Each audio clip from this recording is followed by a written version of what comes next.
Hi, hello, I hope you're doing better than me and already got all your holiday presents and everything. I'm a bit sick, but let's still take a look at some news. We've got Kadokawa and Constantine, Lego and Superman, week's over, here's the cooldown.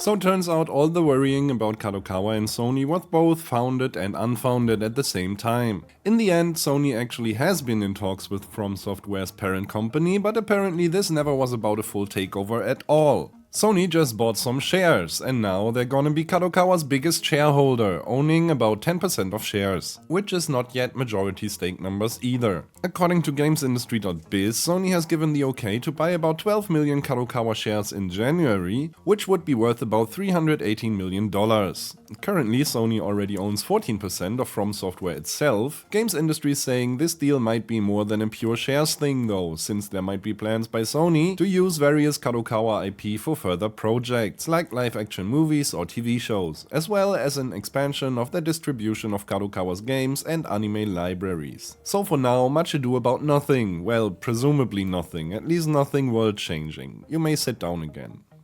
11-Bit Studios, developer of Frostpunk, is cancelling their newest and yet unnamed console development project Aart, and of course will get rid of a few employees along the way. Work on the project already began in 2018, it was supposed to be a narrative-driven, story-heavy game and already ate up about 50 million zloty, so about 14 million US dollars. Company president Przemysław Marszal now announced the cancellation of the entire project. Reason being critical parts of the game just continuing being problematic, and it didn't look like the team could get everything working properly. Also, rising development costs didn't help. Management lost trust in the game and decided to completely axe it. He also said about half of the 37 team members working on the game will get a chance to transition towards other teams. This is already the second time 11-Bit terminated a bunch of employees. In October they already eliminated some positions.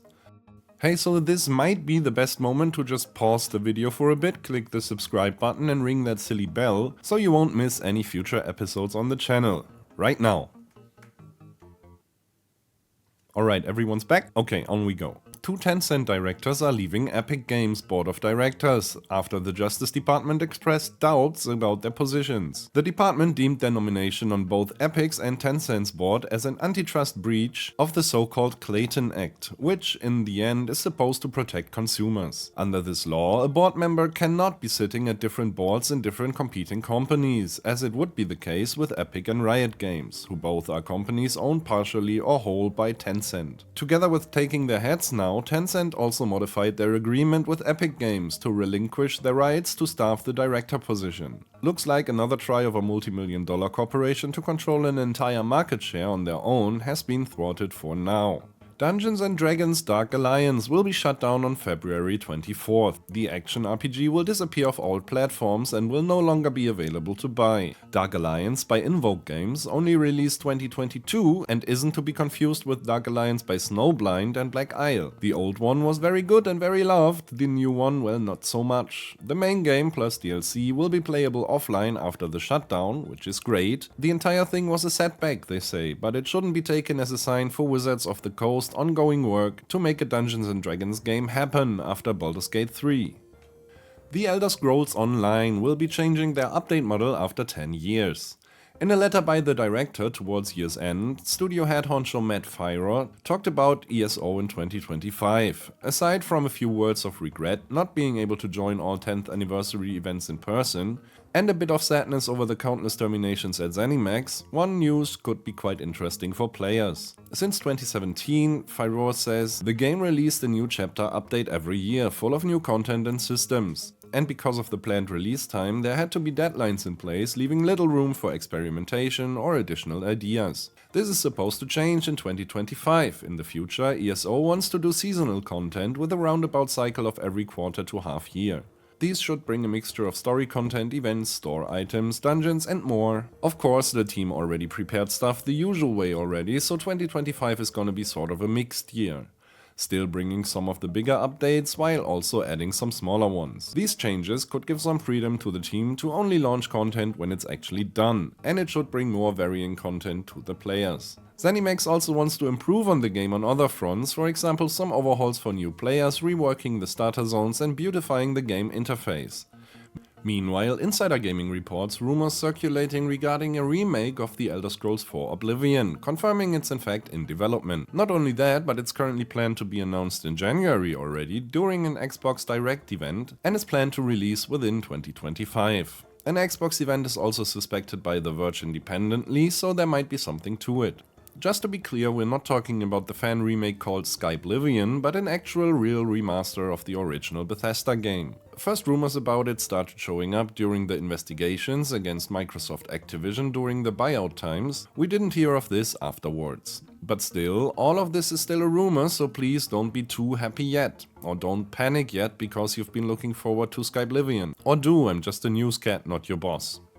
Questmaster, the Mario Maker for Zelda without Zelda and also without Mario, got its official release window, together with its newest update, which will bring ice dungeons and new items and weapons. Fans now can look forward to a 1.0 release out of Early Access in spring 2025. The demo and Early Access game are still available on Steam until then. If the price will change following its full release, it's unclear. Thieves steal Pokemon cards worth $315k. IGN reports, Ace Grading, one of those companies who love to take your collectible cards, seal them into plastic and give them a value so you can either sell them for ridiculous prices or let them catch dust for a few years and then sell them for even more ridiculous prices, has fallen, as they say, victim to a calculated and targeted attack, with the as of yet unknown culprit stealing thousands of trading cards. What's especially sad about this is, of course, those cards didn't belong to Ace Grading. They were owned by countless collectors who sent them to be graded in the first place. Ace itself is confirming they already have insurance claims in place and will hand them out without long waiting times. So I guess the moral of the story is don't even think of collecting things, someone will just steal all your stuff. Or alternatively, be very clever if you plan to do insurance fraud. The upcoming CES 25, one of the biggest shows all about consumer electronics, might get interesting for game fans as well. According to The Verge, Lenovo will be there for their event, The Future of Gaming Handhelds, on January 7th. And they're not coming alone. SteamOS and Steam Deck co-designer Pierre-Loup Griffin, talked up as Valve's design architect, will also visit their stage, and so will Microsoft's VP of Xbox Devices and Ecosystem, Jason Ronald. This might all be a lot of nothing and just some sort of promotional tour, especially since Xbox is currently going hard on their Everything's an Xbox slogan, but one of the few prominent faces out of Valve being here is pretty suspicious at least. Valve isn't really known for advertising random hardware, and we already do have strong rumors leading towards some sort of Valve hardware launch similar to Steam machines back in the day. Now Lenovo themselves do have their own competing handheld, namely the Legion Go, to present, so how exactly does Valve fit in here? An easy theory would be Legion supporting a SteamOS branded system. A more adventurous one would be Valve introducing a new overarching hardware identity with Lenovo being the first partner. Either way, anything coming out of this should only be positive news for PC gamers.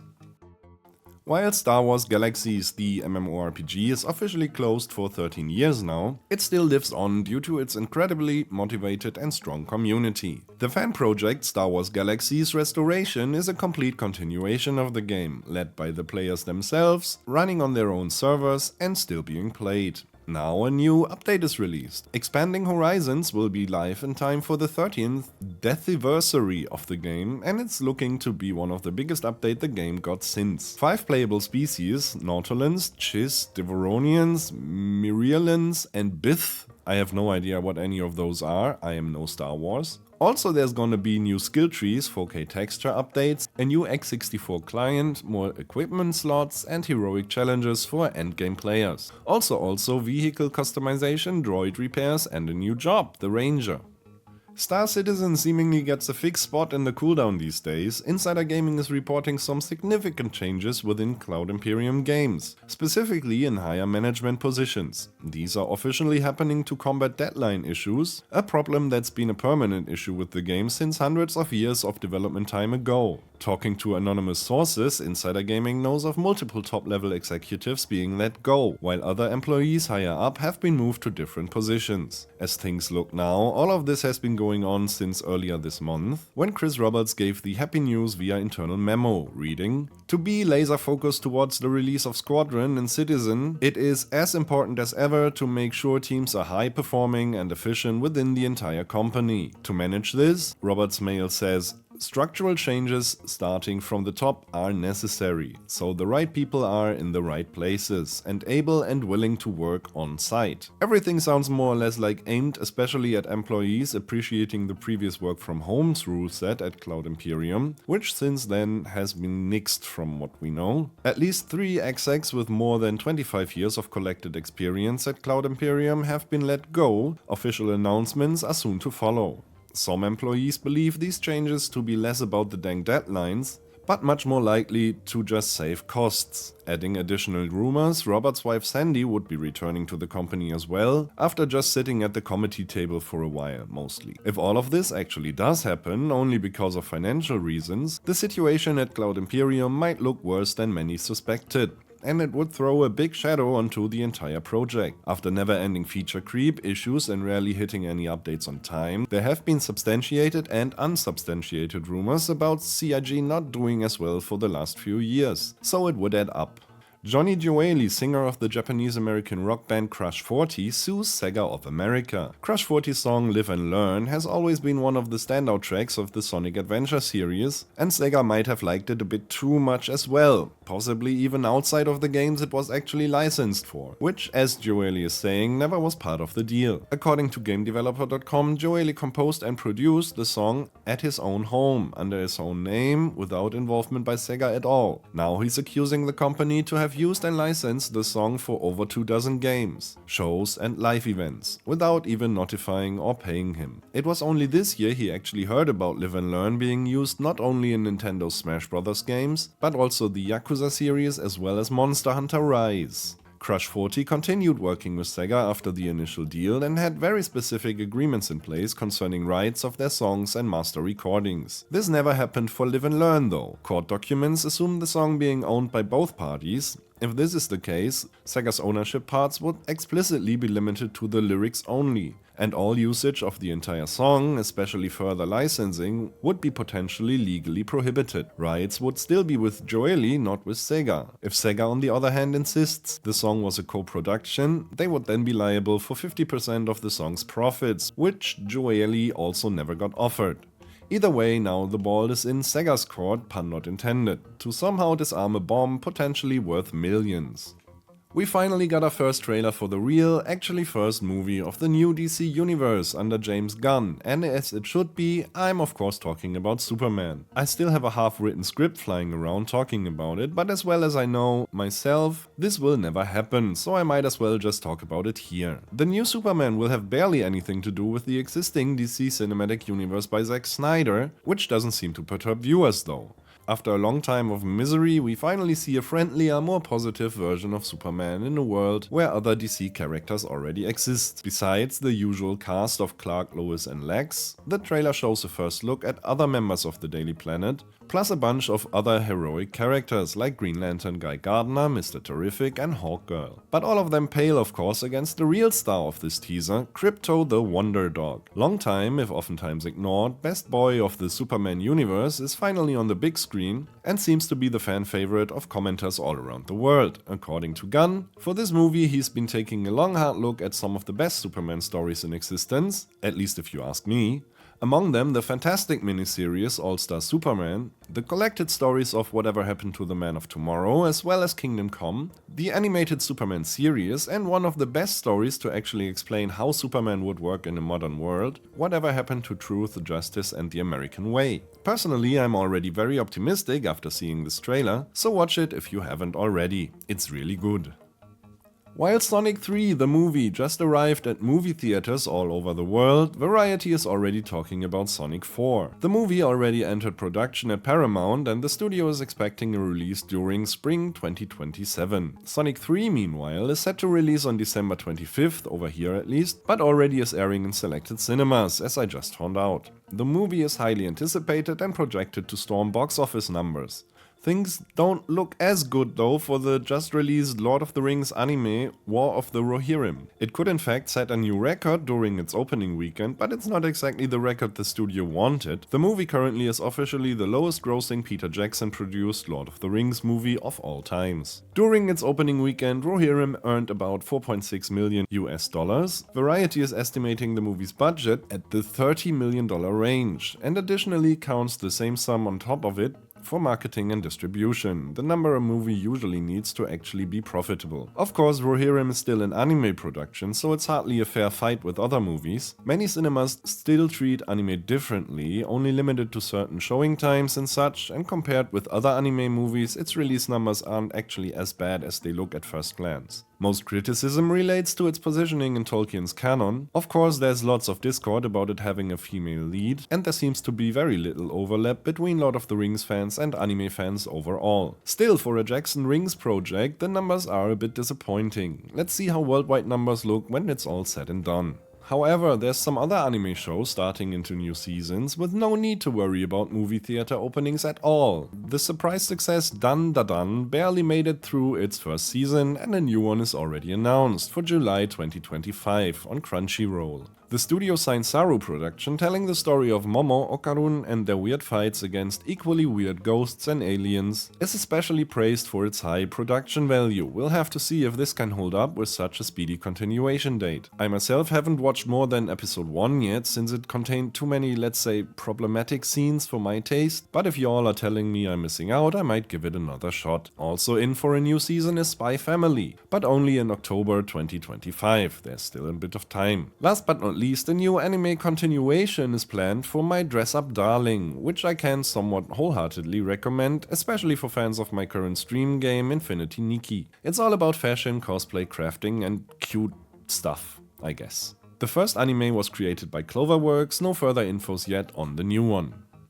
For Constantine's 20th anniversary, and I'm talking about the Keanu Reeves movie of course, Warner Bros. Is releasing a 4K Blu-ray collection and a nifty new trailer. The collector's edition will be available starting 2025 and can be pre-ordered at most usual places. It contains a steelbook, 4K UHD, Blu-ray, a case, a poster and postcards, plus a bunch of extras on disc. Why? Constantine 2 is already in the works, and little by little we get new news and announcements. Director Francis Lawrence talked to comicbook.com, saying there have been talks about a new Constantine movie roughly since its 15th anniversary. Work on a script is currently underway. Keanu himself loves this movie, so there shouldn't be any more roadblocks. After the first one had to be somewhat careful, despite its R rating, the sequel is planned to go full R, no holds barred. Date for either the movie or start of production are not yet known. We got a bunch of new leaks for upcoming LEGO sets in 2025. Let's make a deal. I will tell you, but you won't hold me accountable whatsoever. Alright, what do we have? Set 10354, back end, with just over 2000 pieces is coming and we already talked about it. Additionally, there's a Lord of the Rings Book Nook featuring Gandalf and Durin's Bane, set number 10367, with 1200 pieces. We have something for Simpsons fans. Set number 10352 will be the Krusty Burger restaurant with around 1600 pieces. Anime on Netflix fans will get a new One Piece line. So far we know of 4 playsets between 30 and 100 bucks and one not yet priced 18+ set with around 3500 pieces. I'm carefully expecting a flying lamp, maybe rebuildable into a 1000 Sunny variant similar to Zelda's Deku Tree. Sonic gets 2 new playsets. Minecraft will have its first advent calendar for the new record price of $45. Oh, and of course we can't forget about the $1000 UCS Death Star set, number 75419. Then there's Fortnite's new wave containing 4 sets, with the most expensive one being 77078, the Mecha Team Leader as an 18+ set for $230. Mario will of course get new playsets and its 2025 18+ set is as of yet unknown, but it will be $70. don't expect something huge. Then there's a Star Wars AT-ST, also 18 plus, 1,500 pieces for $200 coming in August. Alright, that should be most of the interesting stuff. And that's the show, folks. I'm very happy you're still watching, but yeah, that was it for the week. Maybe there's some after credits, who knows, I'm just writing the script here. I hope all of you have some calm and quiet over the holidays. Don't forget to sub. I'm out, take care and stay caring.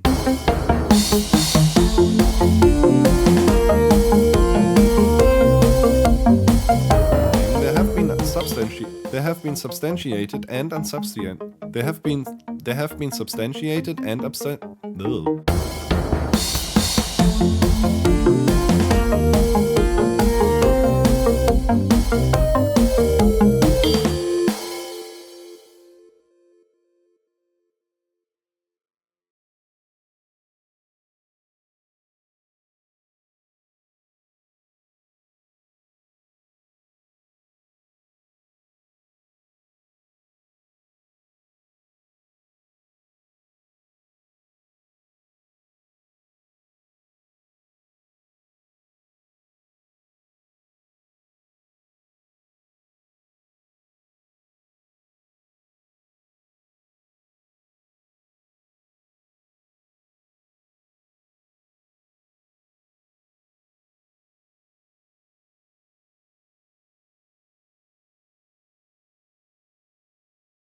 Director Francis Lawrence talked to comicbook.com, saying there have been talks about